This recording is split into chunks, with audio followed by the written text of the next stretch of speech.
You're tuned to The Drive on your 24/7 home of the black and gold. Steelers Nation Radio.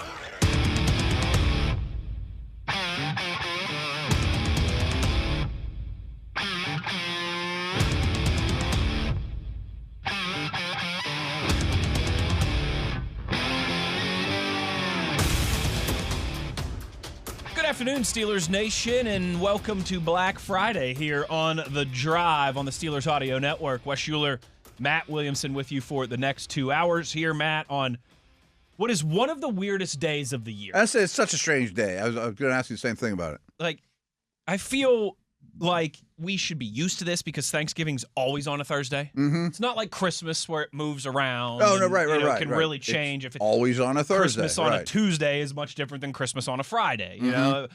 But yeah, Black Friday always feels weird because like 80% of people are out shopping and sleeping and, you know, eating leftovers, and like 20% of people are working, and do people still get up at like school. 3 in the morning and get in line for Some people Target do. and stuff like that too? I don't think it's clear. It's clearly not as big of a deal as it used to be because so much stuff is online now. Yeah. But I think with certain things, like I feel like electronics is still a big one. Like, Okay. you know, you go to the store, you get the really good deals on TVs and, Yeah, and yeah. stuff Something like you that. want to like get your hands on and look at too, Yes. as opposed to online. And I'm sure someone who does this regularly would tell us, like, the stores are cutting deals that you can't get online because they still want people coming into the brick and mortar storehouse and not just ordering everything. But it's definitely much tamer than it was. It has to be 10, like, 20 years along ago. those lines. Like usually, South Hills Village is between my parents' house and my house. So we pass it on the way home from Thanksgiving every Thursday, Probably every chaos. night. And last night it wasn't. You know, like just looking at like Target and stuff. Now we left my parents earlier than usual. It was only like 8 o'clock or 9 o'clock, but we passed South Hills Village. But sometimes we've left there at midnight, and it's insane. You can't even get in the parking lot, hardly type but thing. My wife comments, she's like, every time we go by here every year, it's nuts, and there's no one in like the Target parking lot. But I mean, we were a little early, but still, Well, like the people done opening doing up on that. Thursday night became a thing for a while too. If Well, I you think remember. that's what I Like, mean. Yeah, yeah. They like were waiting, I places guess, would open for at, like, midnight, 10 o'clock or midnight or whatever. Maybe it that's was. done.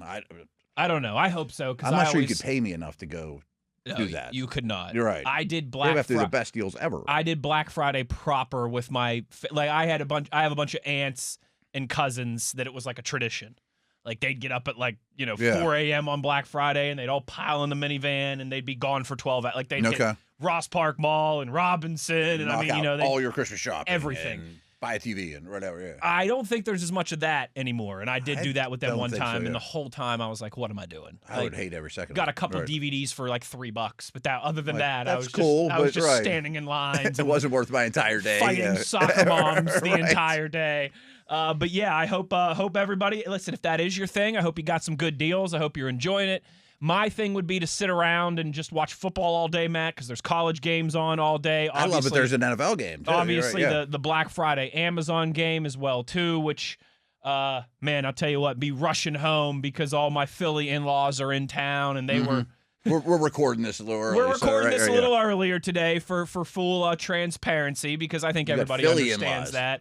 Oh, the Philly in-laws. Yeah. You know, my dad's from Chicago, so last yesterday at Thanksgiving dinner, he was kind of winding them up a little bit, about the Bears. Okay. So I'm sure I'll be walking back into Civil War here. I'll be walking back into a big Eagles and Bears powwow and some great college football games on now and all night. And so yeah, hope you had a good Thanksgiving, dude. It was a nice day yesterday. Yeah, it was, and along those lines too. Like a lot of people asked me in the last few days too, or even like my aunts and uncles from last night are like, so you're off tomorrow? I'm like, Nope. Off tomorrow? No chance. I have never not had a Black Friday.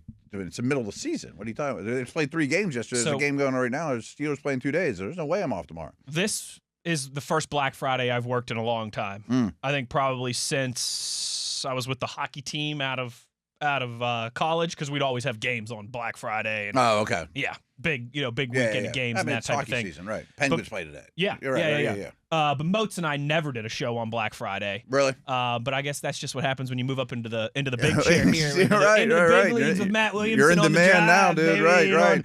On video and What, are we everything. not going to do a Steeler preview? Come on now. I am wearing my. Well, we could have done one on Wednesday, but I digress. I'm wearing my. A lot of news since then, though. My Thanksgiving best. That's true. I'm Right. wearing my Thanksgiving best. I got my Steelers hoodie. I got my Under Armour get all dressed sweatpants up. on. as we're ready to rock and roll here on a Black Friday, and of course set the stage for what is a massive game Sunday, 4:25 at Acrisure Stadium. Matt, real simple question for you to get us started today.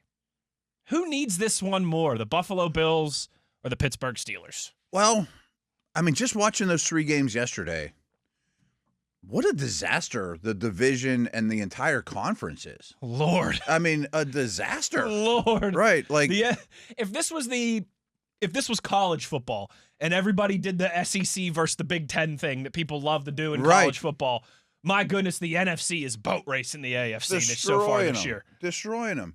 So, a couple notes. I mean, this isn't exactly what you asked, but I mean, like... Oh, this is when the good stuff happens, though. I brought it up kind of joking a week or two ago. Like, out of the 4 elite quarterbacks, 2 of whom face each other yesterday, Mahomes and Steelers will face Allen, we might get none. I mean, I kind of said it then. I'm like, how many are we going to really get? And there's a chance you get none. 2 at most. I'd still be shocked if the Bills didn't make the playoffs. Me too. But if they lose to the Steelers... Even if the Steelers win... Yeah.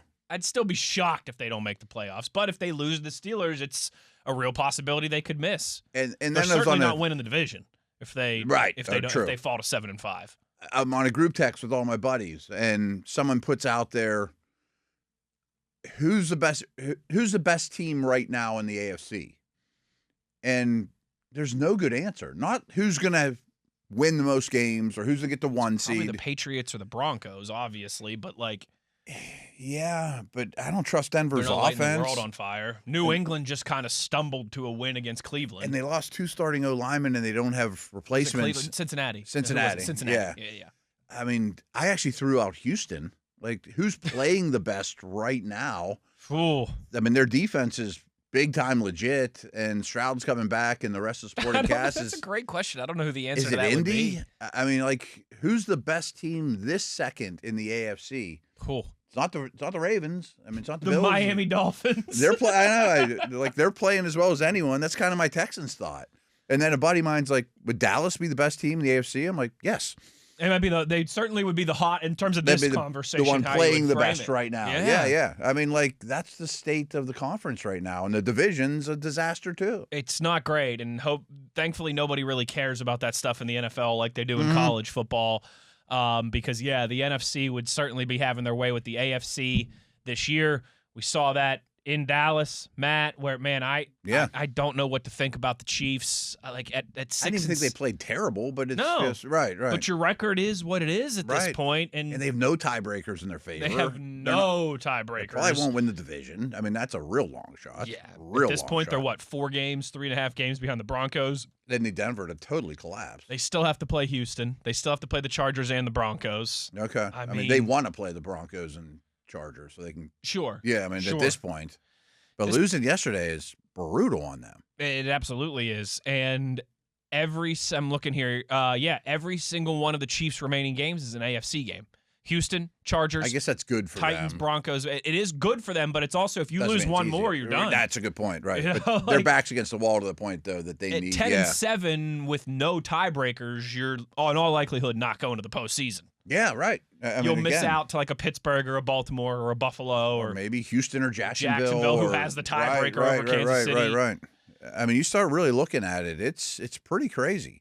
But a win for the Steelers, say what you want about how they're playing, it doesn't matter. Great. To be honest with you, right? But if they win this game, which I'm not going to reveal my pick, but I'm really torn. I mean, originally I'm like, Buffalo's going to beat the Steelers, Josh. I mean, but there's a lot of problems with the Bills right now, too. Oh, there certainly is, and they've got a huge list of injury updates. Both starting tackles, Deion Dawkins and Spencer Brown, ruled out today by Sean McDermott. That's unbelievably important. It is. Right, and right. Hey, we just saw this with the Chargers a couple weeks ago, and the Steelers weren't able to take advantage like we all thought they would. That's a fact. But this is massively important. Losing both of your starting tackles. We're down Broderick Jones. And we know 3 or 4 starting tackles are out in this game. Yes. I mean, that's crazy. Like, think if the Steelers were also down Troy Faltanu right now, the tune that we would be singing. Terrell Bernard. Backup tackles.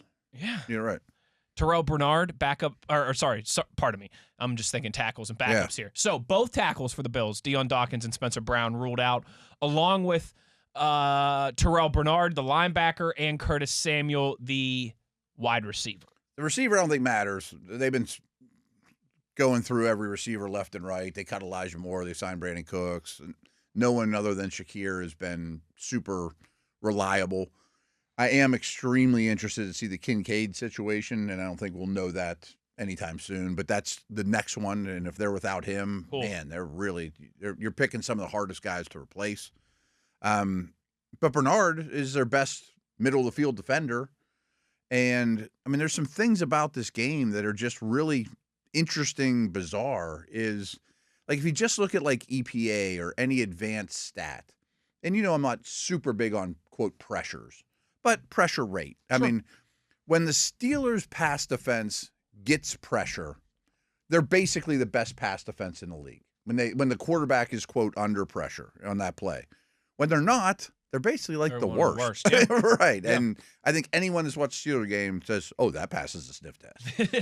You know what I mean? That makes a lot of sense. I'm picking up what you're putting down there. And Allen was just sacked 8 times, and that was with his tackles at least to start the game, and now they don't have either one.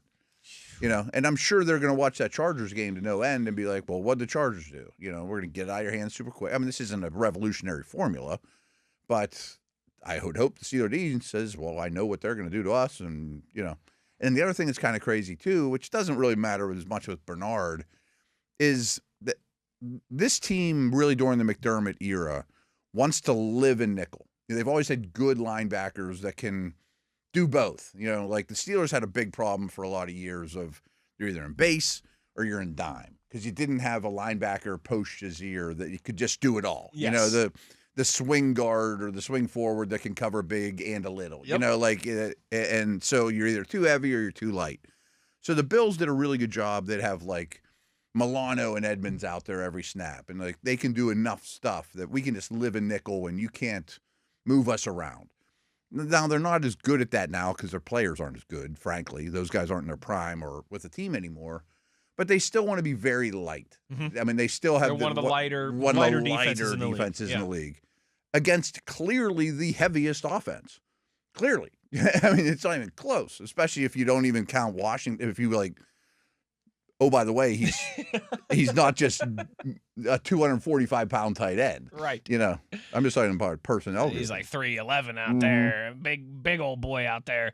Yeah, I don't know. I've been thinking about that question the whole way driving down here. Who needs this more? I think I'm leaning towards the Steelers. I think the Steelers actually didn't even answer the question. I think it's the Steelers because it feels more and more to me that Steelers-Ravens is going to be 2 dogs, 1 bone. That one's going to win the division and one's going to miss the playoffs. Yeah, I tend to think there's not going to be a wild card out of the North. Because even so, say the Bills. Side Bills. note: are the Bengals done? Yes. Okay. Yes. Okay. I think so. I think so too. I mean, not mathematically. They've already lost. I mean, they can't lose another game. That's basically what's come down to. I think right. with the defense is playing better and Burrow, and they get Higgins back. I mean, like.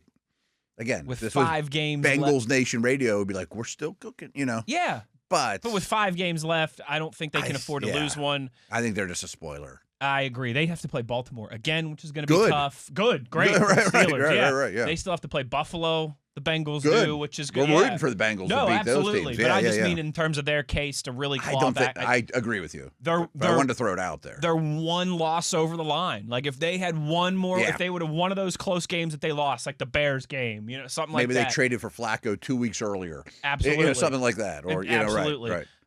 Then I would be singing a different tune. Yeah, I think it's just math. For Buffalo, though, if you lose to the Steelers, you're 7-5.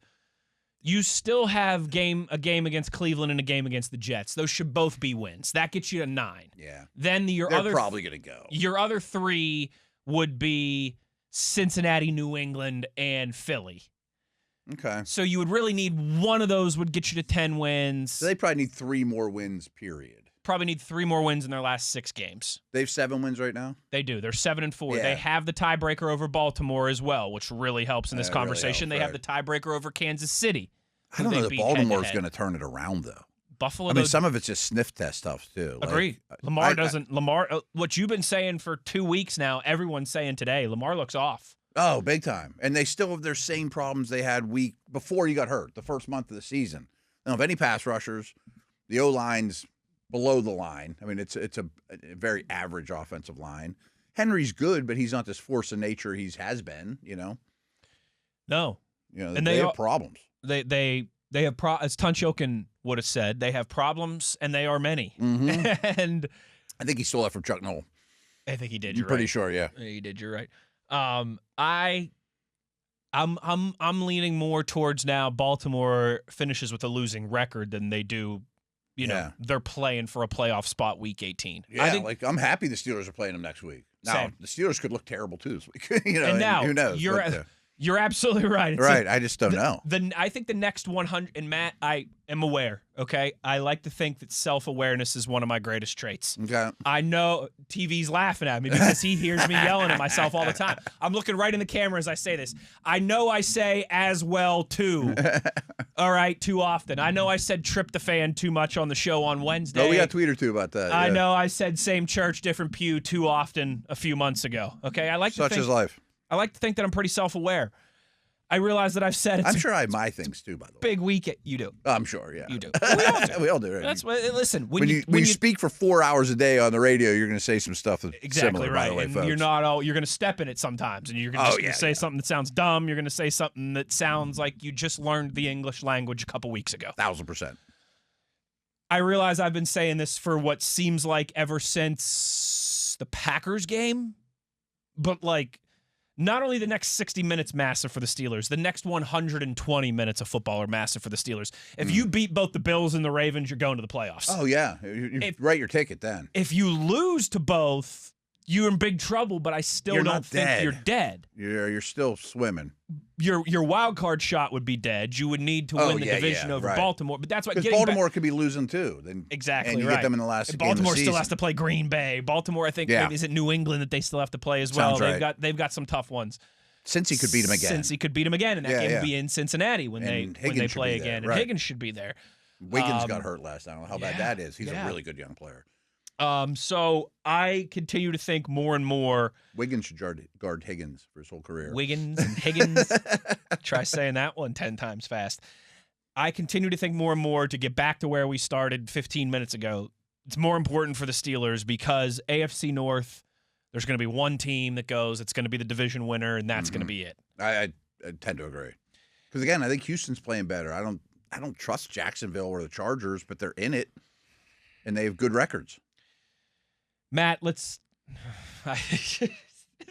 such a weird year in the AFC. It is. And the Steelers are as week to week as any team in the league, but they're not alone at all. They're not. I had this conversation last night with my father-in-law and my grandfather-in-law. We all know the NFL is such a week-to-week league any given Sunday, but I feel like this year more so than any other year in recent history. When we have Rob on, he brings it up all the time. He's like, this year's weirder than ever. So weird. And sometimes I'm like, yeah, just because you remember it better. Right. You know what I mean? Like, I don't remember, That's certainly part of it. 2021, week 13 like I do now. You know, right? I might have said the exact same thing. I might have said the same thing but like 3 years ago. But it definitely is. I mean, I've got some Led Zeppelin, good times, bad times, statistics and numbers. You know, I've had my share. To bring you here on the other side, I want to...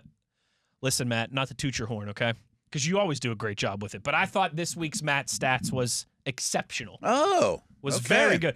I didn't get that feedback from anybody else. Look at this page of notes here I have on my laptop of everything I pulled out of there. That's only like half of it that I want to talk about. I'm not sure if it's up live or not. I got to check right now. Well, we'll figure all of that out. Thanksgiving might have slowed that up a little bit. The tryptophan.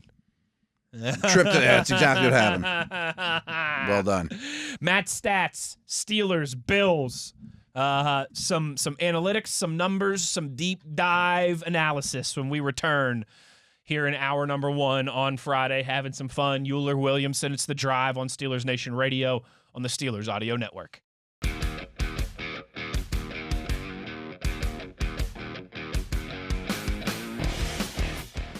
All right, Matt, so... Yeah. You know, the opening question of who needs this one the most, and that could be debated either way, but one thing that I think stands out for both of these teams is how well they've responded to losses. Yes. Okay, and you've And teased about how you like something in the stat pack. I like a lot in the stat packet, but here's what I pulled to start because I think it's pertinent. Both these teams coming off a loss. I think this is kind of a cool statement. Yeah. And coming off a loss in a pretty big spot for both of these teams. Yeah, exactly. And really, how do you respond? Feeling pretty, not Kansas City Chiefs desperate, but pretty desperate times for both of these teams. How do you respond in these situations? Let's start with Buffalo. Josh Allen, coming off a loss, career winning percentage of .743. That's nearly 75%. Yeah. That means about 3 out of 4 times after a loss, Josh Allen gets a W. Only Patrick Mahomes and Lamar Jackson have a win percentage better than 70% following a loss. That came straight from NFL, so I don't know if he's 1, 2, or 3. But they're the 3 that have 70 or better. They didn't rank. Makes a lot of sense. So, I mean, they're all great. Great players. They're on good teams. Their teams have been very good the last, handful of years. Now, what's interesting to me about Allen, because I know we're going to get to a Steeler one here in a minute too, is he's playing. Like, we're going to get to Tomlin. Yes. Pull back the curtain. Yes. I bet coaches could be like, oh, I lost Brady for 6 weeks in a row. So my winning percentage off a loss is great point. Lost, or TJ Watt's out and Cam Hayward's out. I'm starting Duck Hodges at quarterback here. So a quarterback should have a better number than a coach because at least if you're an awesome quarterback, and those are awesome quarterbacks, Makes sense. I go back out there the next week and I'm the best guy on the field. Makes sense. But still, over 50% after a loss seems to me like it'd be really, really good because times are probably tough. A lot of those, like my whole line's hurt. Great or whatever. point. I mean, there's bad things that happen. Great point. Right. It'd be like if the Bills had if the Bengals had a really good record off of losses this year, it'd be extra impressive because they've been doing it without Joe Burrow. Yeah, right. You mentioned Mike Tomlin there. Career winning percentage of .626. So basically 63% of the time following a loss, Mike Tomlin wins. That's the best in the NFL amongst head coaches since he became one in 2007. Which is a pretty good stretch. Pretty long sample Long sample size, to say the least. Yes. I'm not sure if that one's more impressive. I know it's not, the winning percentage isn't as good. Mm-hmm. But again, the fact that coaches have to deal with stretches of, like the Niners, everybody hurt. Mm-hmm. Well, it's pretty tough to win 61% of my games when I'm facing the hardest stretch of the season or the hardest stretch of my coaching career, And I think everyone would recognize Tomlin is pretty darn good of when time doesn't let snowballs just roll down. We're going to nip this thing in the bud. I think even the biggest Mike Tomlin detractors, and you and I have had plenty of them in our Twitter mentions over the last few weeks, would have to give it to him that he never lets a season go to waste. He never loses a locker room. I think he's got a great pulse of the team. You know what I mean? And I know plenty of people right now are listening to us say that, and they're going, "I don't give a rip. Win some playoff games." I'm not. Those things don't have to be mutually exclusive. Like, no, right. I'm just saying, like he deserves a lot of credit for that. You and I have talked about this in the crux of the Eagles moved on from Andy Reid. The Patriots moved on from Bill Belichick. Yeah, Andy Reid went 4-12 his last season in Philadelphia. Yeah. Belichick was went 3-13 his last season in New England. I'm not saying that you have to worship the guy and that means he can do no wrong and all. I'm not saying that this means that Mike Tomlin is God. Right. I'm just telling you, it's whatever you think of the man. I think you have to be impressed by the fact that 20 years in the National Football League. He's like the only head coach that can say that. Right, exactly. Sean Payton can't say that. Andy Reid can't say that. Bill Belichick can't say that. And I know that's McVay and Shanahan. That's not a ring on your finger. That's not a Super Bowl trophy. No one's hanging a banner because you never lost a team. But that still doesn't mean it's not impressive. Exactly. Both can be true. There's middle ground here. It's not. So, side tangent. We're not saying that means Mike Tomlin should coach in Pittsburgh forever because of this. Or it's that he's just perfect. A fact. It's just a fact. The fact that he hasn't won a playoff game in 8 years is a fact. So is this. So I guess I'm getting a little bit of a reputation on social media. I'm catching some strays because of you. I mean, Matt Williamson's the biggest Mike Tomlin defender, and at Wesley Uhler is going with him. I'm already going to get some mean tweets because I do this stat pack. When something really perks my interest, I just cut, paste, put it on Twitter.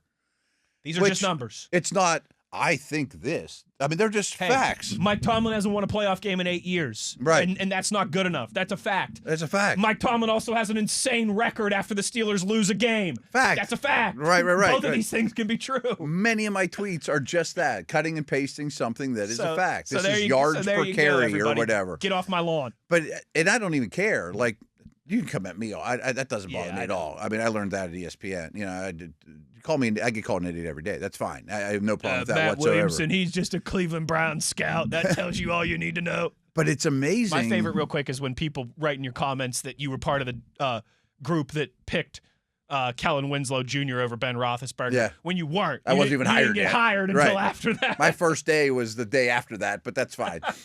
Good, close enough. But anyway, I mean, it's so crazy when you just put a fact out there. I put that fact, and 85% of the people decided to type something. Not even that. It's just, well, show me the playoff win. When's the last playoff win? I don't care about that stuff. Like, it's still pertinent. I mean, I understand you're frustrated with playoff losses, and they don't win the Super Bowl every year. I get that, but it amazes me that if Aaron Rodgers goes out there on Sunday and throws for 700 yards and 7 touchdowns, I'm going to come back in here Monday and go, yeah, but he hasn't been to a Super Bowl in 15 years. Does it really matter? Right. Like, if you just put a fact out there, and I understand more angry people will actually type than happy people. No doubt. You know, right. That's like when you go to Google reviews or Yelp, where take it with a grain of salt, because happy people usually don't post about it online. Right. They just stay happy. They just stay happy. People And, are that's the ones nice. that run to now I'm going to type this thing up. But like, you put that I'm stat guilty about of that too. I'm sure. I'm guilty of that too. But you put that stat about Tomlin out, and 85% of it was that would actually type something back was negative. Like, I just can't imagine living like that. I don't get it. I'm not saying that this means that Mike Tomlin can never be criticized and deserves a contract for life. Or I'm even going to pick him to beat the Bills. I mean, let alone what happens the rest of the season. But it's nuts. So, a lot going for Josh Allen and the Bills coming off a loss. A lot going for Mike Tomlin and the Steelers coming off a loss. Those are impressive numbers. That's hard. Times are tough after a loss in the NFL. Absolutely. Right. The Bills have lost 4 of their last 7. Pittsburgh has lost 4 of their last 6. Both teams are coming off a loss. Yeah. All right, Matt. Led Zeppelin, your favorite band of all time, right? Yes, number 1. My second favorite band of all time. Okay. Grateful Dead, number 1. That is one, right? Do you want the good times, Robert Plant? Yeah. Or do you want the bad times, Jimmy Page? Good times. First. Good times first? Okay, the Bills averaging 23.2 points on the road this season as opposed to 32.5 at home. Buffalo, on average, scores about 9-10 points less per game on the road than they do at home. And then we're deep enough into the season, there might be something to it. You know? 1,000,000%. Yeah, and those things are always hard to decipher. So it was 2 years ago when the Browns defense was unbelievable.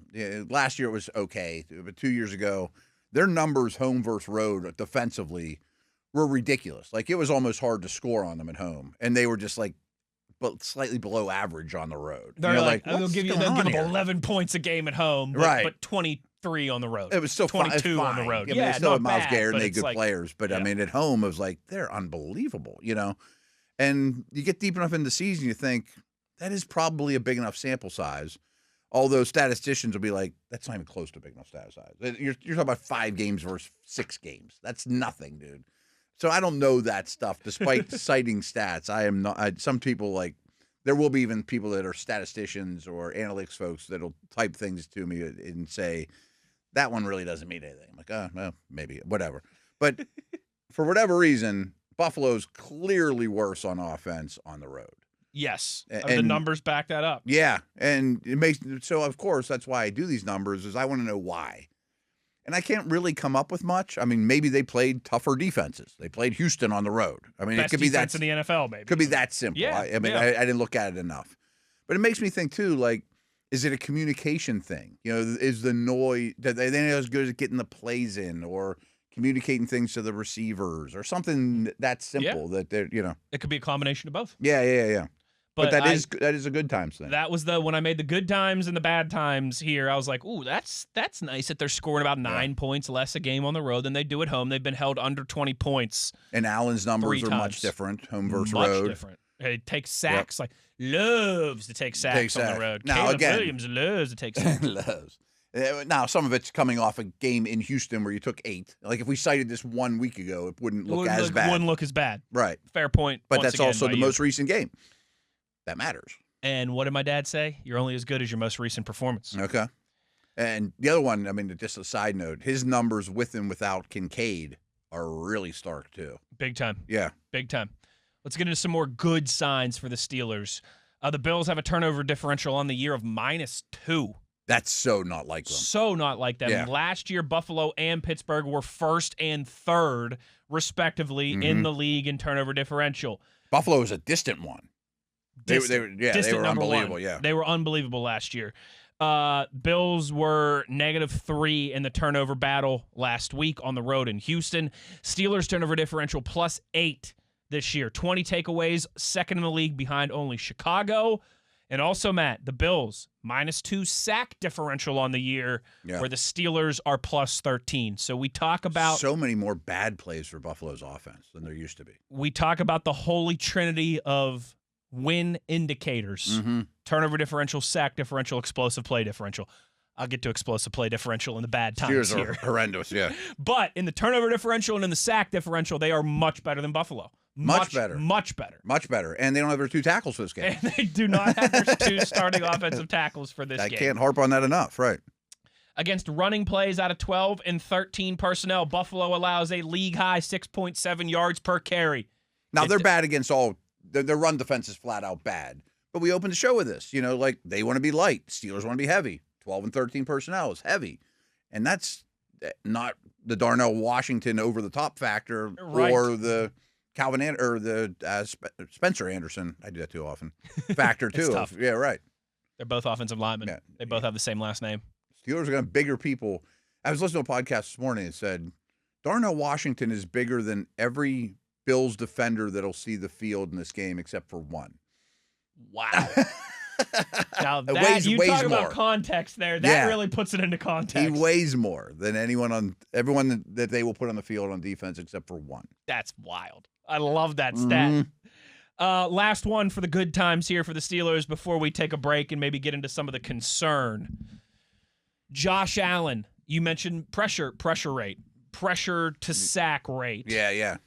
Josh Allen last year led the league in pressure to sack rate. Didn't take sacks. Meaning even when he was pressured, he found a way to not take sacks. Yep. Getting back to your offseason thesis that we spent a ton of time on of sacks are as much a quarterback stat as they are an offensive line stat, if not more so. Last year, Josh Allen was best in the league at that. This year, down to 27th. Yeah. Bottom of the barrel of the NFL. And he deserves some of the blame. I mean, I think some of their scheme stuff's a little goofy too. They're allowing a lot more unblocked pressures, which are obviously harder to get out of the way of because nobody even touched this dude. You know, I mean, even if I am Allen or Ben in his prime, that's still tough. But I think he's also not, and he maybe outkicked his coverage a little bit over the last year. Like if we look back at Allen's unbelievable Hall of Fame career, we might go 2024 was the best sack avoidance of his life. Totally. I mean, he may have peaked, and it was an MVP season for a reason, right? I mean, you're the MVP. You're the best player in the league, so maybe it's crazy to even put him to that standard. But it's a problem for them. I mean, he's going down. No doubt. And that's with his tackles. Some of that, Matt, might be like it kind of screams to me the golfer who's in a bit of a drought, so he starts gripping the club a little too tight and trying a little too much, getting outside of his game. I think the other part too. Baseball player that's on a hitting slump and is like, I'm going to switch my stance up a little bit. Sometimes hitters will be like, that pitch looks like a beach ball. Sometimes it looks like a golf ball. Sometimes it looks like a ping pong ball. Right, or like a BB, right. Yeah. But I also think, too, he doesn't have the timing with his receivers are letting him down, too. Like, this guy's not coming out of his break on time. Keon Coleman's all over the place. Shakir's the only guy I can trust, but he's not an upper-level player.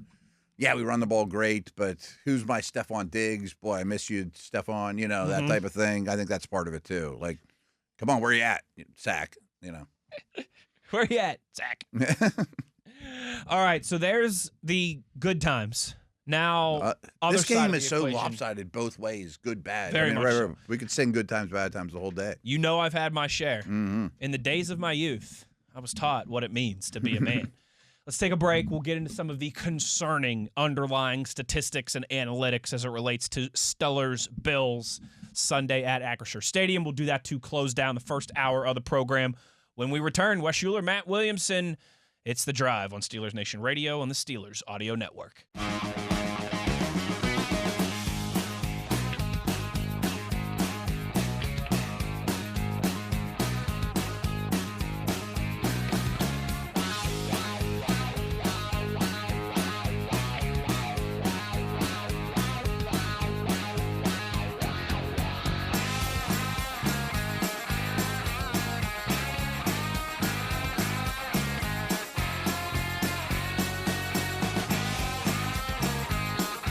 Now I've reached that age. I've tried to do all those things the best I can. Good times, bad times, rolling through. Matt's stats packet here. We're having some fun. Today's one of those fly-on-the-wall days in here. All right, if we could... There's nobody in this building. First of all, there's nobody in this building. Matt is dressed much better than TV and I. TV and I are in our Black Friday I feel like vest. it's my uniform. Like, I have to wear this. The powers that be pretty much told us. Again, I also don't have any kind of like bummy official Steelers sweatshirts. Yeah, I got this. Not that that's bummy. I got this cool, just a simple Steelers hoodie. I actually really like this. Like, it's just if you're not watching on YouTube, it's just a black Steelers hoodie, and it's got the little. I have so many golf shirts. I need to request something like that. I have nothing that's like warm either. When I was in Chicago last weekend, we went to the Bulls game, and so they have a massive team shop there at the United Center. Yeah. And I filled with not only Bulls stuff but Blackhawks stuff as well. And my dad, spot, right? My dad, Chicago guy. Once was, I was like, I'm gonna look for something for the old man. See, everything now, Matt, it's like big logos and bulky and busy. That's not my bag. Yeah, busy. Yeah. The fashion trends now amongst young people are busy. Okay. And I don't like busy. I like easy black simple, hoodie, right, little right. Steelers crest on it. I don't like no busy out there.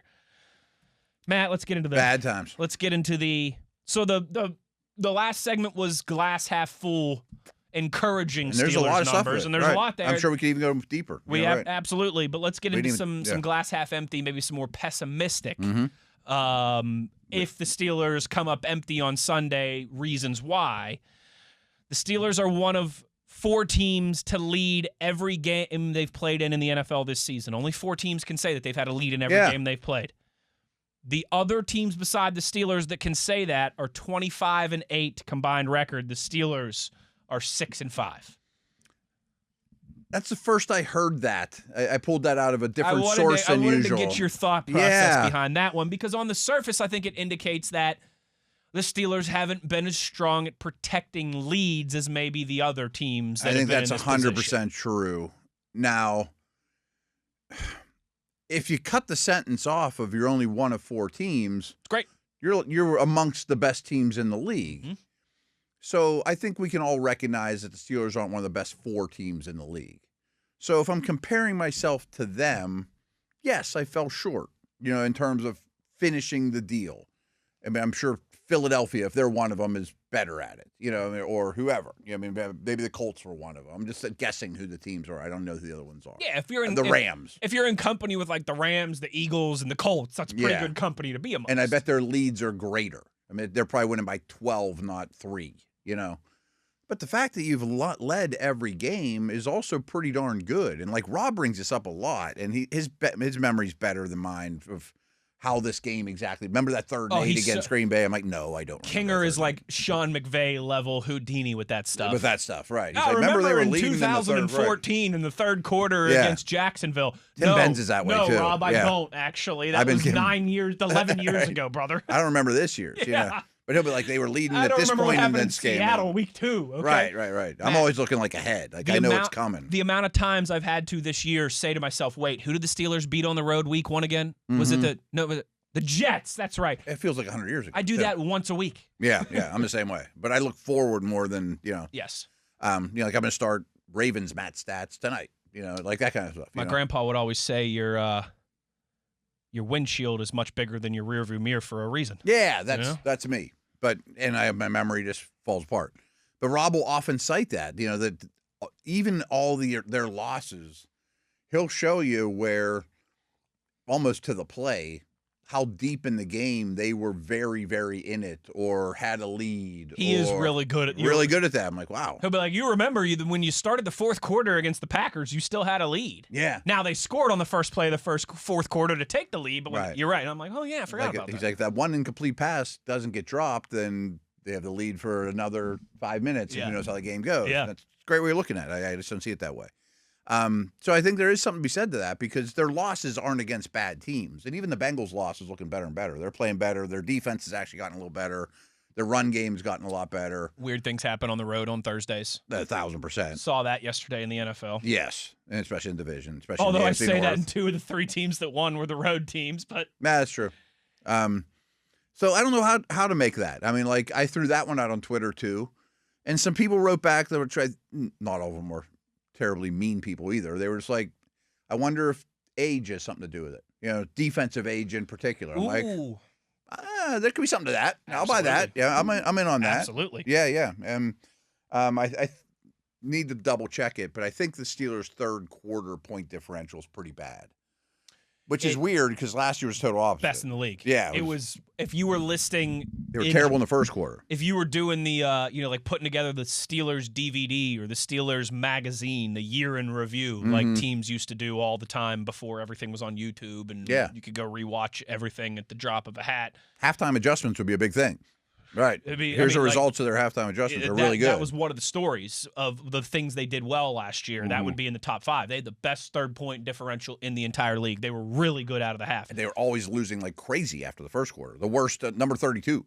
It's been kind of the opposite out of the half this year, where it's felt like they've been in a lead still a decent amount, but they haven't been able to hang on to it, and they've ended up surrendering. And they don't have really new coaches, but they do have a new quarterback. They have new players. Maybe teams have figured something out. I'm sure that happens all the time. I don't have a great answer for that, but I'm not even sure that belongs in the bad stats. You know, the good time, bad times. You know, like, yeah, the 3 best teams in the league that have had leads have really good records. You're not one of the 3 best teams in the league, but in this category, you're with them in that you never get beat bad. You're not going out there and you're not getting decisively defeated for 60 minutes. Yeah, like I'll never forget Dale and I breaking down. Now, I do remember this game. Remember when they opened with the Niners 2 years ago here? Buddy, do I ever. I mean, that was a very memorable game. Well, we previewed it was like 35-7 Niners. And Purdy's coming off injury. I'm like, this is exactly when you get the Niners. You know, we got more and more optimistic as we came along. Yeah. There's been any games like that. Like, this thing was over first quarter. I mean, forget about it, you know. There were a lot of Niners fans at Acrisure Stadium that day too. Yeah. I think Eddie DeBartolo and company were busting them in from Youngstown. From Youngstown, yeah. From Youngstown. Let's get into some individuals here, Matt. Jaylen Warren has played just 10 total third down snaps over the last 4 games. 40 for Kenneth Gainwell. Is it the Chargers game where he played 0? 0 on third down? So that really bothered me. I'm not really good at math, but for the Steelers' I can do this one. For the Steelers' last 50 third downs, Jaylen Warren's been on the bench for 80% of them. Yeah. I can do the math on that one. That ain't great. That ain't great. And you and I'm saying this. I know you echo this. We are fans of Kenneth Gainwell. We've been very impressed by what he's done this year, and particularly the last couple of weeks. And he's earned a role. He's earned a role. Not just a spot guy. 1,000,000%. But I don't want Jaylen Warren on the bench 80% of the time on third downs. So I do the pregame show. I do the pregame show, and then I do the pregame show, just a hit from the phones. And it was before last game, I guess it was. And Pursuita's asking me about third down and the back situation. And the Steelers' third down conversion percentage has been all right, to be fair. But going into that game, it was horrendous. They were like true. Against Chicago, it was yes. Yeah, you're right. They were like 15%. Against Chicago, they were like 50%. Right. But yeah. There were 3 games in a row where combined they were 15% on third downs. Bad. And I basically said, well, taking your best player off the field in that situation, which is a crucial situation, can't possibly be you can't convince me that was the right move in hindsight. Correlation there. Right.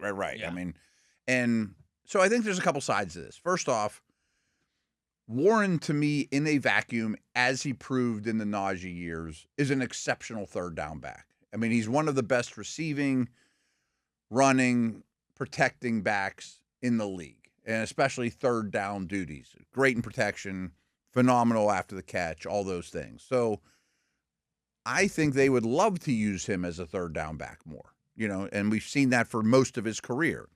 And I think the Caleb Johnson effect of not being trustworthy yet still has a very much a ripple effect through the entire backfield usage. A big back would put these guys in their place better. And Gainwell's great on third down. He's a great receiving back, too. I mean, there's some numbers in there that are really, really favorable for Gainwell and Warren as receivers. But my problem is third downs aren't all created equal. I mean, 3rd and 2 isn't 3rd and 12. And I do think they're slightly gotten away from this where I almost don't care what down it is. I almost care more about the situation. And Gainwell's proven the Vikings this past couple of weeks. He's fine on 1st and 10. You know what I mean? Like, I would rather Warren, this is your series. Gainwell, this is your series. And Warren gets 65% of the usage. Gainwell gets 35. Not. Yeah.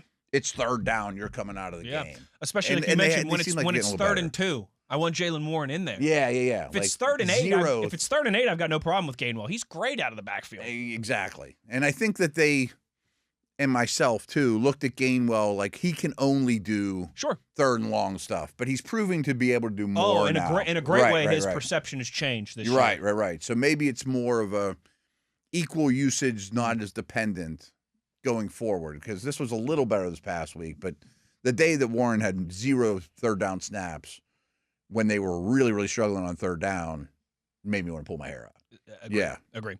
More on Warren, more on DK Metcalf, more on explosive play differential that I said we would get to when we were talking about turnovers and sacks. We'll do that to start hour number 2, halfway home here on The Drive. Uhler, Williamson on your 24/7 home of the black and gold. Steelers Nation Radio on the Steelers Audio Network.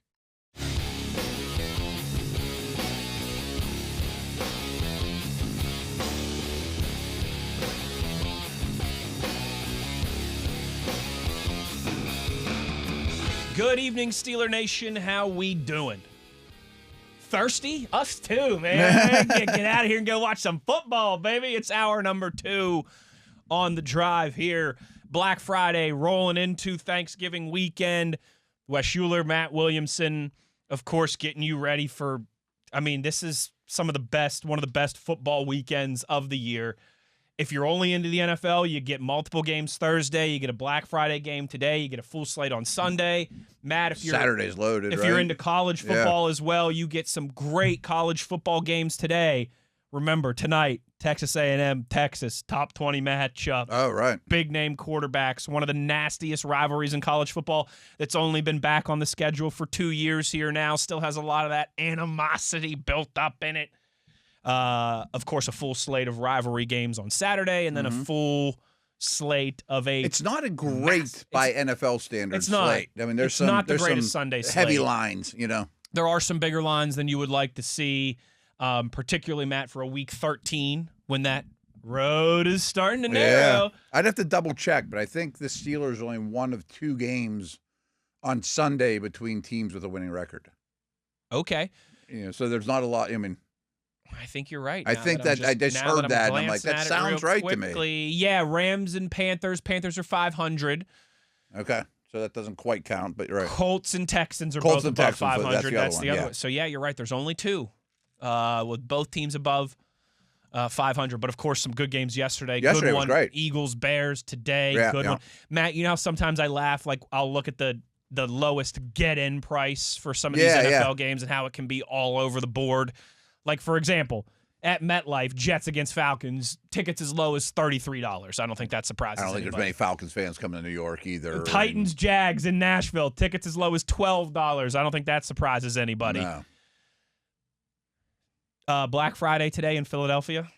Eagles, Bears. Oh, but that's a pricey one. $376, the cheapest get-in right now. I bet Steeler one's not cheap either. It's not. It's over 100. Yeah. It's over 100. Bills fans will travel. Oh, buddy, will they? Yeah. Even Thanksgiving weekend, I'm sure. Do Thanksgiving at home and get in the car. More so. Yeah, maybe more so, right.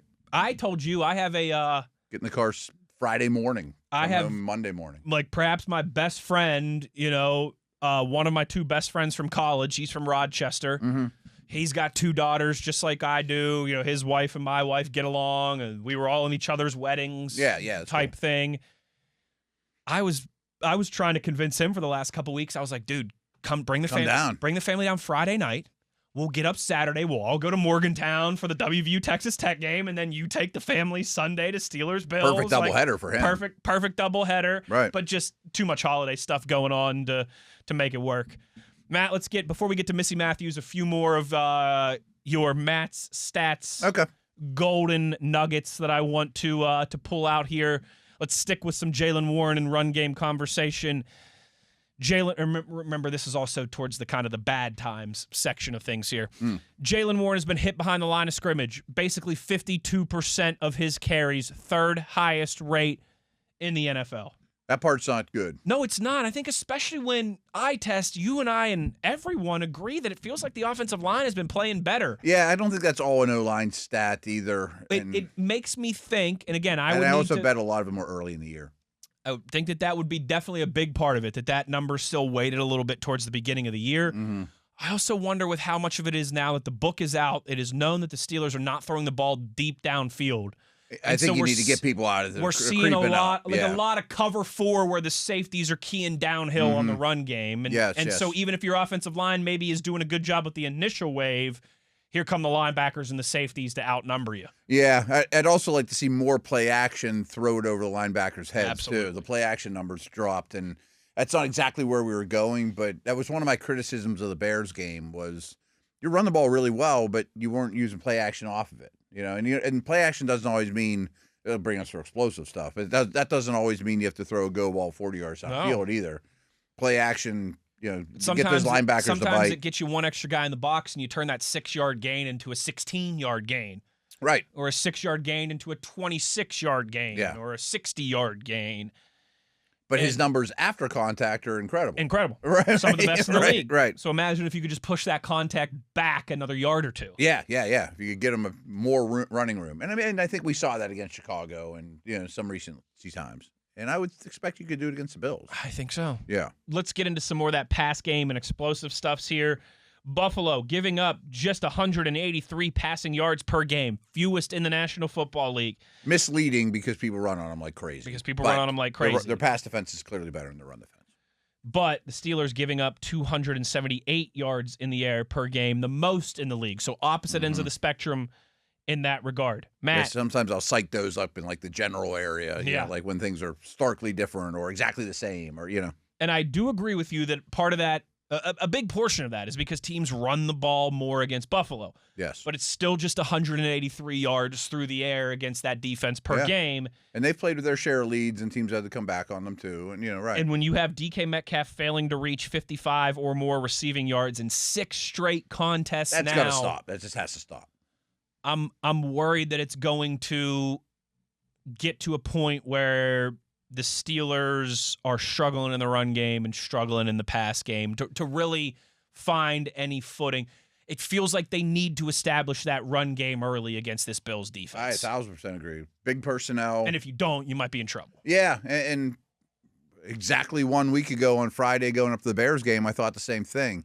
Not that the Bears' pass defense is scary or their pass rush or their secondary as much, but I said, people get so sick of run, pass, run, pass, run. I mean, so honestly, if you can eat clock, and we did see the Steelers actually win time of possession and did some things good in that regard, and I think the running game is coming around. And one of my biggest takeaways from the Bears game, I think the O-line's in the best place it's been yet, and you're going to lose Broderick Jones for this game, but still, the right side's really good right now. I think you feel more confident crazy. You feel more confident about losing Broderick now than you would have at any other point in the year. Yeah, although I don't know what to think of Calvin Anderson. That's not good or bad. I said don't have an inkling. I mean, he won't be as good, but You feel much better about the stability of the 5 and removing one from the equation, maybe than you would have at any other point this season. I know exactly what I think from center to right tackle, though, and I like it.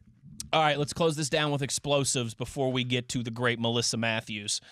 The Steelers have allowed 27 more explosive passes than they have created. That's brutal. That's like 3 a game. That's not good. Yeah. The Steelers' offense has an explosive play rate of 4.6% of the time. That is only better than the Saints, the Browns, and the Niners. It's shocking the Niners are there, but you don't want to be with those other 2 teams. That's for sure. That was my first thought as well. The Bills' defense gives up an explosive play rate, or gives up an explosive play just 6.4% of the time. That's top 10, 8th best in the National Football League. Buffalo leads the league in plays resulting in 20-plus yard gains. The Steelers they do tackle well, and they're 30th. They're fast, and they get to let people to the ball, and they keep an umbrella over things. They get gashed with the death by 1,000 paper cuts, but they don't let the big one and up. That's where I was going. You're going to need 10, 11, 12, 13 play drives against these guys. Yeah, don't go backwards and take a sack or a holding or a and you have alignment penalty. This has been the case against Buffalo for years now. Mm-hmm. But you have to make them earn it too. You can't let them go down the field in 3, 4, 5, 6 plays and very easily. And here's a 20-yard gain, and here's a 34-yard gain, and all of a sudden you're in the red zone and bang, touchdown. And you've got to make them earn it. You're going to have to earn it on offense, and you've got to make them earn it on defense. 1,000%. And that's one of the reasons they play defense the way they do, with smaller, faster personnel, and make you have a long drive against them. And maybe we do get pushed around a little, but Josh is going to put up points. Yes. Like we know this, spoiler alert. Yeah, spoiler alert. Like one of my favorite examples of like team building in this manner were the Peyton Manning Colts. Okay. And if you look at his tenure there, they spent a ton of first-round picks on skill guys. Edgerrin James, Joseph Adai, Dallas Clark, Marvin, Wayne, Gonzalez, over and over. Like, you really need to give Peyton Manning extra great running back. Right. Build him a great team in the trenches, and he'll elevate everybody else. And they had Saturday at center, and they had a really good left tackle in Tarek Glenn. But the rest of the line, they kind of just cut corners at. But they cut corners like crazy on defense. I mean, all their linebackers in that year were like 5th-round pick rookies, cheap as could be, because they couldn't afford anything else. But the one spot they spent money on were the defensive ends, because we play in a dome, and we're going to bring these 2 rocket ships off the edge because Peyton's going to make you get to 30, and at some time you're going to have to throw. Matt, we have breaking news. Okay. Mike Tomlin just speaking to the media as practice concluded. Yeah. And he said Aaron Rodgers was a full participant today and will play against the Buffalo Bills. Good. He also said he expects DK Metcalf to play. That's huge. And that Andres Pete will start at left really? tackle. I thought it was going to be Anderson. Okay. We had gone back and forth. Early in the week, we were hearing it was going to be Pete. And then some birdies were saying Pete. And then the birdies were saying Anderson. Mm-hmm. Well, straight from the horse's mouth, from the source, Mike Tomlin says Pete at left tackle, Aaron Rodgers under center, DK Metcalf expected to play. Sounds like better news in the injury department than it is for the Buffalo Bills. Yeah. Let's start there with Missi Matthews when we return on the other side. Plenty to get to with the Queen of the Sideline when we come back. Uhler, Williamson, The Drive, Steelers Audio Network.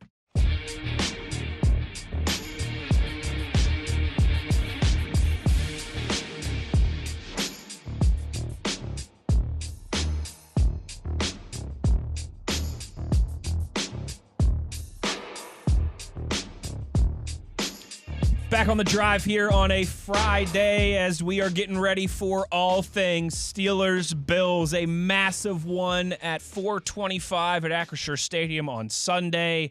And we now know that Aaron Rodgers will be under center. No injury designation for the future Hall of Fame signal caller if you missed it in our last segment there as we got the news. Joining us now to discuss that and, of course, plenty more around Steelers Bills is the Queen of the Sideline, Missi Matthews. Missi, thank you for taking the time as always, but especially during a holiday weekend here for us. Hope you had a great Thanksgiving with the fam yesterday. And good Thanksgiving news. We are all thankful that Aaron Rodgers is going to be back in the black and gold. Yeah, I mean, actually, on Thanksgiving yesterday, I was thankful that the Bengals beat the Ravens. Right. Yeah, good one. Yeah. So this is like the dessert of Thanksgiving, I guess, that we have clarification, who it's going to be, and you can kind of just move forward and not play the guessing game, and it's good for the team to know as well. 1,000%. And I think it means a lot to the team emotionally as well as just he's a really good football player. But still, to me, when the Steelers have the ball, I think has to be a very run-centric approach. Yeah, and luckily we did see that last week in Chicago, that, some of the silver linings per se. So hopefully they can just carry that on Sunday, whenever they face the Bills. It feels like they haven't played in so long, probably because we've watched so many NFL games between Sunday in Chicago and now. I keep forgetting that today's Friday. So, but I agree in terms of just kind of uplifting them, everybody being on the same page. Obviously, he's going to have a new left tackle. We know that as well. So it'll be interesting to see how things go, but I think running the ball is going to be key for them for sure. Yeah, speaking of that new left tackle, Missy, let's stick there for a second. Andres Pete will start at left tackle, according to Mike Tomlin. And he's a guy that we haven't seen much of this season, right? No. Just out in L.A. against the Chargers, I believe. He hopped. He was late to the roster even in camp. Yeah, just going to say hopped on that moving train in Latrobe. And when we did see him, it was at guard, not tackle. Now, he does have tackle experience in his career, more at guard, but certainly plenty at tackle as well. Missy, how do you evaluate? What do you expect from him when we've seen so little from him this year? And again, particularly at such a crucial position. Yeah, I mean, I think, when they signed him in training camp, it was later in Latrobe. I remember being like, oh, that's, an interesting pickup. But he's a veteran guy. He's been to Pro Bowls. So my guess is, having a week of practice to give him and Calvin Anderson reps at left tackle to figure out, who everybody was more comfortable with in terms of communication and everything. It's going to be loud on Sunday, especially with a holiday weekend and people being in town in Pittsburgh. So I think the veteran experience that he will bring, he's played in, however many games. I'm sitting in an ice rink, or I would have looked that up for you. But we're in between games right now. So, but yeah, I think that kind of makes sense in terms of starting him at left tackle. You're getting Aaron back, and obviously you need to protect that left wrist, whether he's wearing the brace or whatever he's doing.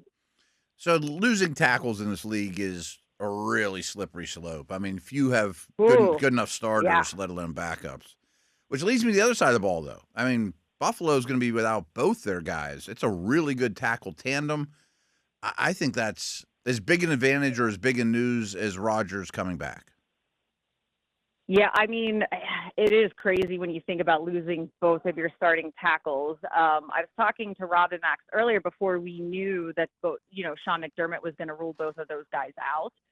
And I said, we were kind of a little excited about the Bears defense, the players they had out last week, but this just feels different in a way, especially when you go back and you watch that Houston game, that Thursday night game, the 8 sacks that Josh Allen took, the pressures. I mean, just every time I looked up at the screen watching that game while trying to do a little bit of work, you were just like, oh, he's on the ground again.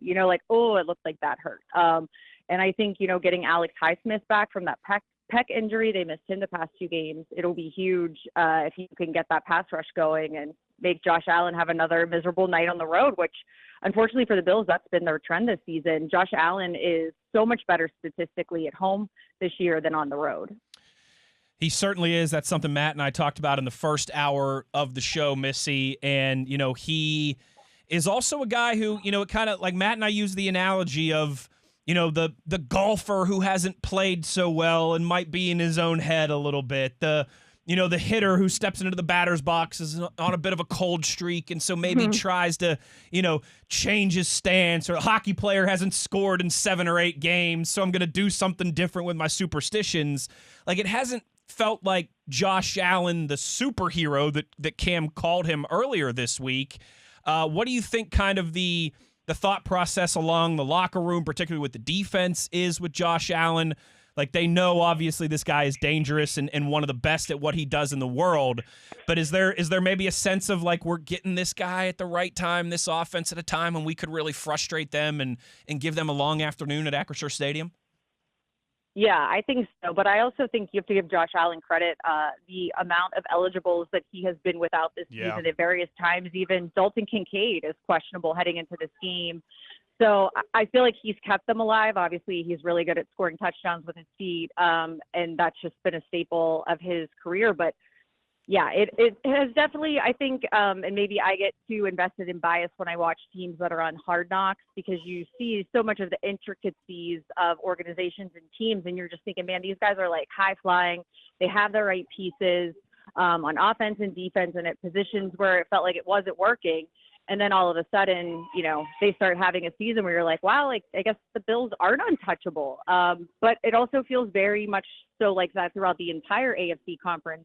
but definitely not at the right time for the Bills. It feels like, the Steelers have gone through a little bit of a slump as well in terms of losing X amount of games in so many weeks, but the Bills are coming in with the same problem, unfortunately. So Buffalo has a great fan base, much like Pittsburgh. It's not that far of a road trip. Holiday weekend. Do you think there'll be a lot of Bills Mafia at Acrisure?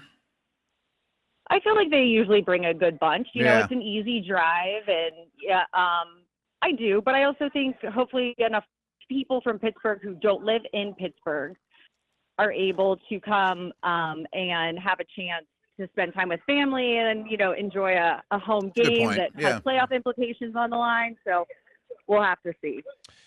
Missy, before we let you go, Matt and I had a little bit of an interesting debate on Wednesday that we need to get your take on. Everybody has the same Thanksgiving. Do you like this? Do you not like this? Yeah, what's your favorite side? What's your favorite side? Do you do ham and mac and cheese, all those things? But what Matt and I really want to know, everybody loves the desserts, everybody loves pie, right? Matt and I were talking about this. We want the apple and the cherry and the pumpkin and the pecan and all that good stuff. But when Missi Matthews went for dessert yesterday on Thanksgiving, what's the first thing you take that first bite of from the dessert table? Oh, apple pie, for sure. Ooh, apple crisp, apple classic. anything, I'm in.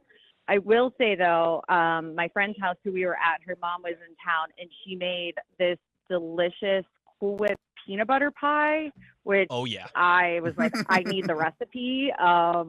It was just amazing. So I definitely had some of those, and I took apple pie home, had some today with my coffee, and I could probably go for some more, but I'm going to try to hold out. Well, Missy, you deserve it. Get some pie when you get home from the rink here later today. We'll let you get back to being hockey mom. Thank you so much for the time. Thank you so much for the time here on a Friday, and we'll talk to you Sunday. All right. Thanks, guys. See you soon. There she goes, live from a rink somewhere in western Pennsylvania. Missi Matthews with... I thought I heard a kid score in the background. There was a little uproar. Right. What's the goal song? Alex Highsmith. You spent plenty of time in those rinks. Oh, listen, your parents are saints for hockey. I'm sure if my mom's listening right now, she probably got PTSD from all the holidays that she spent schlepping me around rinks across western Pennsylvania and New York and Toronto and... Oh, geez. Massachusetts and Maryland and all these places that we used to. Oh, yeah. A lot of time, though, up in Buffalo. A lot of time in Toronto and Ohio and those places. Love you, Ma. And a big love to all the moms that are schlepping their kids around to various sporting events over the holidays and busy times of year.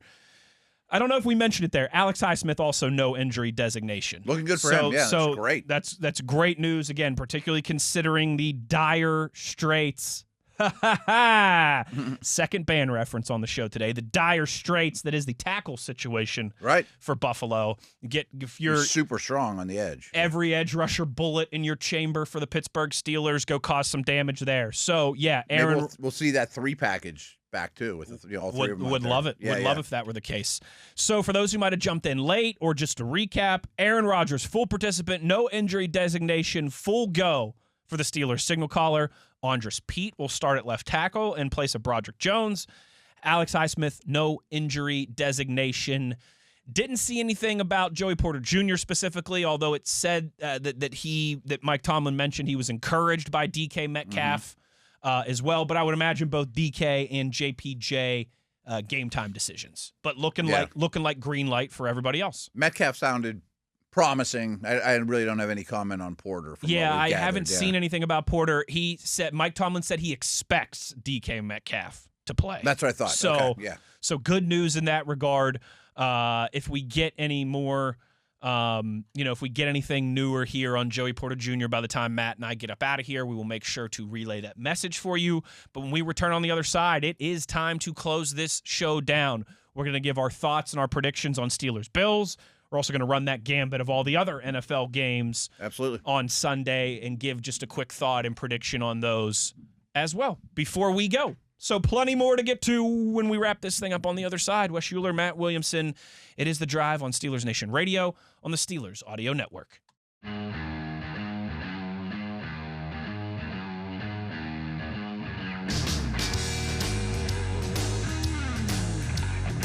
Aaron Rodgers, all systems go for Sunday's game against Mike according to Mike Tomlin, against those Buffalo Bills. That is, of course, the big news of the day. As Williamson and I wrap this thing up, let me ask you this, and the answer's an obvious yes. Mm-hmm. But knowing here on a Friday afternoon, evening time frame that Aaron Rodgers will play for the Pittsburgh Steelers on Sunday, I know it changes your thought process on the game. How much, though? Like, how much of a shift is this and what maybe you had kind of I'll be honest, conceived coming into the show today? Are we doing Steeler predictions now, or you want to do around the league first, or do you want? Let's go around the league and end with it. Okay. Because, I'm going to shut up for a minute. But I wonder how much this moves the needle from a Vegas standpoint. I don't know. I would like to know. I want to see if anything. I don't think it changed a ton. Ooh. Really? 2 points towards the Steelers. Really? Because I don't think it changed a ton when Rudolph was announced in Chicago last week. It did not. I think it got. But then you watch it and be like, I think it got the Bears like a point or a half a point. Yeah. Okay. That was also on the road though, which is a little different. Right. As opposed to Matt, now it's Buffalo a 3-point favorite.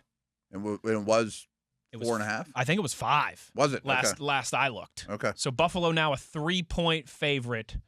That adds up. Yeah. I mean, he should change the line. I think absolutely so. So we'll get to that at the end.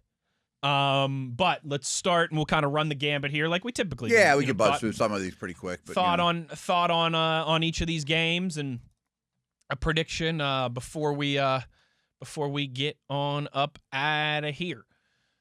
Browns hosting the 49ers in Cleveland. San Francisco a 4.5-point favorite. Matt, one of the lowest over-unders I've seen this year. Just 35.5 is the over-under in this one. Yeah, which makes me want to take the points. I mean, I think they're expecting weather. Shanahan does have a really good history of limiting like stud pass rushers, so maybe Garrett doesn't wreck things, which I would 100% understand. But Purdy's not a very strong arm guy, period. I mean, it's a 7th-round pick. Especially in those windy weather conditions. And he's throwing the ball worse than ever. I mean, I think he may have even come back early. I just think that it's going to be a tough sledding for points in this game. I think that's a brilliant thought process. 4.5 is a pretty big number for a game that feels like it's going to be low scoring and close. Should be playing in the teens. If it's 3.5, I'd think about laying them. If it was 2.5, I'd definitely lay them. At 4.5, I'm taking the points. I'm with you. Browns plus 4.5. I have a lot of respect for the Browns defense. Matt, everybody in our comments will not stop talking about how much respect you have for the Browns. Oh, I'm sure they brought it up, right. I also, though, I think there's at least a little life there with the offense with Shador. Yeah, like there's something. At least something. They're not asking much of them, but, it's something. And the Niners, defense is beat up. 8-4. Their defense is beat up. Are they going to maybe try and play in that weather on the road against that defense? Let's have a conservative game plan, and I don't care if we win 7-6. Let's just get out of here with a victory. It's a ton of McCaffrey. No turnovers. Right? We're fine with punting the ball away. We'll be good. I 1 point. That's a bit for such a low over/under. That's a big spread number. Yeah, give me Cleveland. I think San Francisco wins, but give me Cleveland plus 4.5. In Tennessee, the Jags looking to stay. Hey, they'd be in the playoffs if it started today. They've got some tiebreakers in their favor and still a chance that they could win that division. They're not that far off of the Colts. The 7-4 Jags in Music City in Nashville to take on the 1-10 Tennessee Titans, who have still not won a home game all year. Oh, it's bad. What's the spread? Jacksonville minus 5.5. If the Titans end up going 0 at home, that's miserable. Their season ticket holders should get like a bar crawl down Broad Street on the paid for by the franchise or something, man. I think I've had a couple rough years as a WVU season ticket holder, but man, 0-6 at home. Whew, that's rough. Jacksonville able to win by more than 5.5 and cover the spread? I guess. Don't have a lot of faith in them, but clearly Tennessee doesn't have a great home field advantage. Tickets as low as $12 to get in. I thought this game would be over a touchdown. And I don't even think Jacksonville's great. Tennessee's pretty rough. The one thing, I guess I'll take the Jags, but I don't feel great about it. It is supposed to be chilly and rainy, so the weather's not going to be great. I think a lot of Midwestern through the East is going to get a lot of weather this weekend. Did you get any snow last night, by the way? Yeah, like when I came out of my parents' house, I had to windshield wipe the snow off the We had a decent, like nothing that really stuck, but we had a decent amount that fell yesterday, and we were FaceTiming with our family from Nashville. Actually, my mom's sister and my aunt and uncle, my cousins, and we got family in Tennessee, and we were FaceTiming with them, and they always just get tickled to death when they see snow. They're like, "Oh my gosh, can imagine. It's snowing! Oh, I can imagine. I'm with you. I don't love it because that is a pretty big number for Jacksonville, but I will lay the 5.5. Okay. This might be one of those, I always say this, but if I could have that as part of a parlay and tease it down I don't love where it's sitting. 3.5. I'm not adamant about 4, it. 4, I'd like it much more. The Colts and the Texans. Matt, I think along with the Steelers and the Bills, this is the game this week on Sunday that has the most playoff implications. Mm-hmm. The Colts at 8-3, hosting the hot Houston Texans at 6-5 in Indianapolis at Lucas Oil Stadium. The Colts are a 3-point favorite. I like the Colts. This is going to sound like I don't, but I think this should be a pick 'em. I think Texans are playing better. I don't think Stroud was the problem, and now he comes back into a situation that's actually blocking and running the ball, and the receivers are stepping up, and, the defense is great. So I think this is a coin flip game, so I'll take points. Ooh, I thought you were going to lay him with the Colts there, and I was going to be different than you. I don't know if you saw the videos yesterday, but videos of Daniel Jones at practice yesterday, and he looked... He's got a broken bone. He looked labored. Yeah. He did not look like he was getting along well. He's got a broken bone in his leg, and I guess you can play with it. I mean, easy for me to say, but right. It's broken bone's a long way from the heart, to use a Herb Brooks Miracle on Ice reference there. But I just and maybe it's an overall vibe shift thing. I think the vibes have shifted a little bit on the Colts. I still think they find a way to make the playoffs. Yeah, I think they're good. But their schedule's really difficult, and Daniel Jones is banged up, and I think you could definitely argue Houston's playing better right now. I might pick Houston to win a pick'em. I'll definitely take +3. Mm-hmm. Me too. Another one, maybe I'd like this as part of a parlay, tease that up to like 3.5, 4, 4.5 if you can for Houston, then I'd really love it. But I will take the points with the Texans against a Colts team that feels like it's a big crossroads moment for them of if they can stay in that. Yeah. Hey, they are, though. I'll give them this. They're 6-0 at home this season. Haven't lost at home. So that's a substantial advantage for them at Lucas Oil. The lad has, as Pat McAfee and company call it. The Dolphins, the suddenly hot Miami Dolphins. In Miami, Matt, we're speaking of hot. It's supposed to be 81 degrees Sunday at kickoff in Miami as they host the New Orleans Saints. 4-7 against 2-9, although a tale of two teams that I think are feeling much differently about themselves. Agreed. Like we mentioned, really good chance that Miami is rolling up here in a couple weeks about 500 or one game off of 500. They are 5.5-point favorites, though. That's a big number at home against New Orleans. Chuck's been okay, too. That's your boy. I think I'll take Miami at home, but again, I think that line's just about right. That's a slow Saints defense, though, and they still have Waddle and a Chan and a fast track and all that stuff. I think they cover, but again, I wouldn't touch it. Another one that I'd like to tease it down a little bit, but I will lay the points with Miami if I have to. They're playing much better. They're playing much better. They're at home. The weather's going to be nice, so those Ferraris are going to be out and able to run. They might save his job. They just might. At MetLife Stadium, the 2-9 Jets hosting the 4-7 Falcons in a Cancun on 3 bowl between these two teams. Atlanta, 2.5-point favorites on the road. I don't feel good about this one either. This is like I wouldn't want to. No, I don't even really want to watch it. Period. Don't want to watch it. Don't want to touch it. Stay away from it. I'm going to bet on Bijan. I was going to say, give me a cut up of both running backs after the game's over, and I'll take that. And there's 2 good running backs in this game, but that's about all from a neutral interest factor. Jets are playing hard, though. I will give them that. Yeah. They're not total pushover anymore. Where the Falcons kind of might be a total pushover, but I think they have a much better roster. Maybe Kirk Cousins has found a little something after a decent performance last week. I haven't seen what London's status is. I mean, that's a big deal in that game. They're a much different team with and without him. But I'm going to bet on Bijan. I think I'll lay him with the Falcons at 2.5. Yeah. It's a 3.5. I'd take the points. I definitely would then. Yeah. 2.5. I think I'll lay him. Falcons win by a field goal.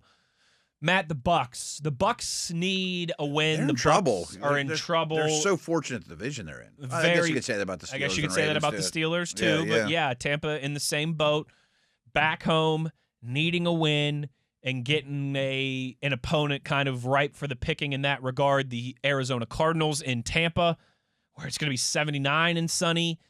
Tampa a 4-point favorite. That might seem a little low. Mm-hmm. I might think that was more 5.5, but Tampa a 4-point favorite at home against the Cardinals. Is that an easy lay 'em and take the Bucks minus the points? No, I think I'm taking Arizona. Yeah? I mean, their record's worse than they are. They've won or lost 8 of their last 9 games. The Cardinals. I know. They always They're lose. the opposite of the Bears. Yeah, always lose, but they're not a terrible football team to me. They're not a bottom rung team. I do think Tampa's desperate. Sounds like Mayfield's going to play. That was in question for a while here. And it's another game I don't feel real confident about, but I'm going to take points. I'm going to lay points. Okay. Because I think the Buccaneers are better than what we've seen the last few weeks. I know that they've been. Yeah. I think Bucky Irving's back. That could be helpful. They've had some very poor luck in the injury department this season. They've been hit really hard. They've been hit very hard by injuries. And to their credit, they have navigated it pretty well until the last couple weeks. Maybe a guy like Godwin's getting his feet under him and starting to see what I think Tampa's much better than a 6-6 team they would fall to if they lost this game. I tend to agree. I'm looking for the Bucs to respond. I'll lay the 4. Sticking in the South, although I'll tell you what, the weather in Charlotte not looking nearly as good as it is in Florida. As the 6-6 Panthers, hey, big one for them, hosting the Rams, maybe the best team in the NFL. Second biggest spread of the weekend, Matt, in Charlotte at Bank of America Stadium on the road. The Rams, 10-point favorites. Is this a 1 game or a 4 game? This is a 1 o'clock on Fox. Last of the 1 o'clock slate here. Ugh. It's a big number. It's a big number, man. For a cross-country 1 o'clock road on trip. the road, 1 o'clock for a West Coast team. Yeah, that's a big number. I guess I'll take the Rams. I mean, they're playing exceptional football right now, but covering 10+ is asking a lot. It's a lot. I can hear Arthur Moats yelling at me in the back of my head. I bet.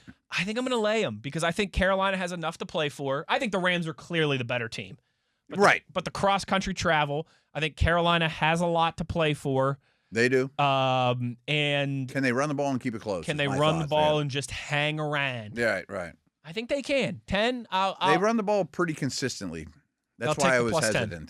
I'll take the +10. I'm not overly confident about it, but I'm going to lean that way. Biggest spread of the weekend, Matt, is in Seattle, where the Seahawks host the Vikings. 12.5-point favorites is Seattle at home, but that's against Minnesota, not the Raiders or the Browns. We're getting Brosmer at quarterback. We are getting Brosmer. But that could be better than what McCarthy's been. I mean, it really could. I mean, unless you're trotting out Unless you're trotting out Jamarcus Russell out there, I don't know how it could get worse. Yeah, it's in Seattle. 12.5, man. There's some big spreads, man. And remember, Seattle's not great at home. They're only 3-2 at home this year. They're 7-1 on the road, only 3-2 at. Give me the points. 7-1 on the 5-1 on the road. Sorry, okay, makes they wouldn't be done yet. 3-2 at home. I'm going to take the points. I'm going to take the points. This is too much. I know everyone's going to be down on Minnesota. If this was 10, I might take the points. Yeah. Double digits seems like a lot. The Vikings D's not junk, and Aaron Jones with the ball a lot. And Seattle's really good, but they haven't necessarily done the Lions thing either, where they've blown a bunch of teams out. I mean, you still have to cover Justin Jefferson, and I'll take the points. I'm taking 12.5 all day in this one. I think Seattle wins, but I will take Minnesota plus 12.5. Darnold revenge game. That's a good point. Matt, real quick, I've been asking you this like every week. Who do I start in fantasy? Sam Darnold against Vikings at home or Bo Nix against the Commanders on the road? Who do I start at quarterback? I think I'm leaning towards Nix this week. Yeah, so I'm leaning towards Nix because he runs more. He runs more, and that Commanders defense is bad. Defense, right. Darnold's been a little down the last 2 weeks. I think he'll get it back this week, but he's been a little down the last 2 weeks. Chargers, Raiders in LA at SoFi. I'm surprised this one isn't a little bit bigger of a spread. I know the Chargers are still beat up on offense, but I think the Raiders might be the worst team in the NFL. Chargers at home, 8.5-point favorites. I'm surprised that's not closer to 10. Mm-hmm. I don't think the Raiders put any points up. If you would have blind tested me ahead of this and said Vikings, Seahawks, Raiders, Chargers, which one's the 12.5-point spread? I would have said, I probably would have too. Raiders, Chargers. Yeah. Which one's the 8.5-point spread? Vikings, Seahawks. Raiders are in a terrible place right now. Terrible place. They are the worst team in the league. I'll take LA. I still might pick the Raiders if they played the Titans on a neutral field, just because I think that I know that their roster is better, but they have been playing like the worst team in the NFL for a long time now. I haven't even seen who's going to be calling plays and all. I mean, they have offensive coordinator change. I don't know if that works for the better. I'm going to lay the 8.5 with LA, and I don't love that because I don't love the Chargers right now. No, and I don't like trying to block Max Crosby either. But still, I just don't. I'd have a hard time putting money on the Raiders, no matter what the spread is, no matter who they're playing. I just think they're in the worst place right now in the league. This is another one of those to work into a teaser. I would like this much more if it was 6.5 as opposed to 8.5, but I'm not giving the Raiders any benefit of the doubt anymore. No, I'm just not. Right. Way past that point. I'm picking against the Raiders. I'm not picking the Chargers. Yeah, exactly right. Finally, Sunday night in prime time, the Commanders. Man, they got a lot of these primetime games lately, and people were not expecting them to be out of it this early. This is not the season the league thought they were getting. A tale of two different franchises going in opposite directions this year. The 3-8 Commanders host the 9-2 Broncos. Yonkos, as Myron Cope would have called them. Denver, a 5.5-point favorite on the road in Landover, Maryland. I would think a lot of running, including Nix as a runner, but that defense is nasty. I'll take Denver. This feels a little bit like rat poison one for me because I think this should be a bigger spread than just 5.5. Yeah, see, this should be 7. Usually I know the lines before we pick on Friday, and my podcast schedule got messed up, so I'm hearing these for the first time, and I immediately thought this one's going to be over a touchdown. Or at least a touchdown. Yeah. Yeah, give me Broncos minus 5.5. Yeah. Matt, Steelers, Bills. Before we do, just real quick, final.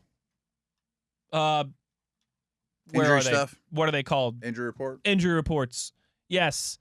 Reminder: Aaron Rodgers, good to go. Alex Highsmith, good to go. Great. Pete going to start at left tackle for the Steelers. Looking good for DK Metcalf. Still waiting a little bit more on Joey Porter, but he has continued to practice, so good news in that regard. For the Bills, you can rule out Bernard, the linebacker. You can rule out both tackles, Dawkins and Brown. You can also rule out Curtis Samuel, the wide receiver. Kincaid going to be questionable with that hamstring that has had him limited all week. Joey Bosa back to a full participant after having some wrist stuff. Oh, I didn't know you did anything. So, yeah, sounds good for him. That is the latest on the injury front for both of these teams that we have been kind of keeping an eye on, but we do know Aaron Rodgers, and kind of the biggest piece of that news, will be under center for your Pittsburgh Steelers. I wish I knew more about Kincaid, and that's the only one's kind of him and Porter. The only ones still hovering out there, I guess. And those are significant for both teams. They absolutely. Are. Matt, the Steelers, 3-point home dogs against the Buffalo Bills. How does this one play out? I've gone back and forth on this one. Originally, I'm like, I'm such a believer in rest advantages, especially late in the year. The Steelers and this week and next week. We haven't talked about that. You're right. They got dealt a crap hand. By the way, that's not cool for the NFL it's to not. do that back-to-back games. It's really not. This late in the year against I think especially when you had your right. bye week the first possible week of the season. Right. I think that is – I would have a complaint if I were Mr. Rooney. I'm like, what are you doing here? I mean, you could have worked around this. You're stinging us there. That's – story for another day. But we haven't talked enough about the rest advantage this week. We only have 4 days. But still, I think that's a big deal, especially getting embarrassed and all the protection issues they had, even with their tackles when they were in there. I'm sure that it won't be that crazy. And this is a proud franchise with an awesome quarterback with extra time to prepare. And for that reason, I was leaning Bills pretty much every step of the way. Okay. You know, like – even when the Bills lost Thursday night, I'm like, they'll come to Pittsburgh and win, you know. But I hate the Bills' injury situation for them. I mean, Bernard's a pretty big deal. Kincaid would be a huge deal. They don't have receivers that are threatening. But this tackle situation to me is a nightmare. Nightmare.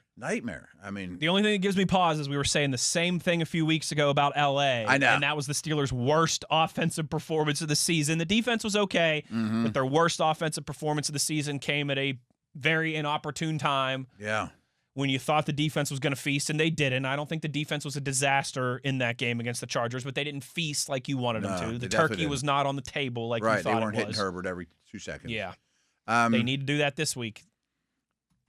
Bills have a rest advantage, and if I were to do a power ranking, I would have the Bills ahead of the Steelers. I think most people would. I'm still going to take the Steelers in a close one, though. I do think there is something to Tomlin after a loss, and I'm sure there is to Allen as well. Don't get me wrong. I got this like 24-23. Okay. I would definitely take the points. Matt, when I left this morning in my house, I have it in my notes here because I put a couple, the good times, bad times. I wanted to make sure I pulled the stuff out of because, like I said, Matt's stats packet was outstanding this week. Go check it out on Steelers.com. It's out there. Yeah. So I wanted to pull some stuff out of there.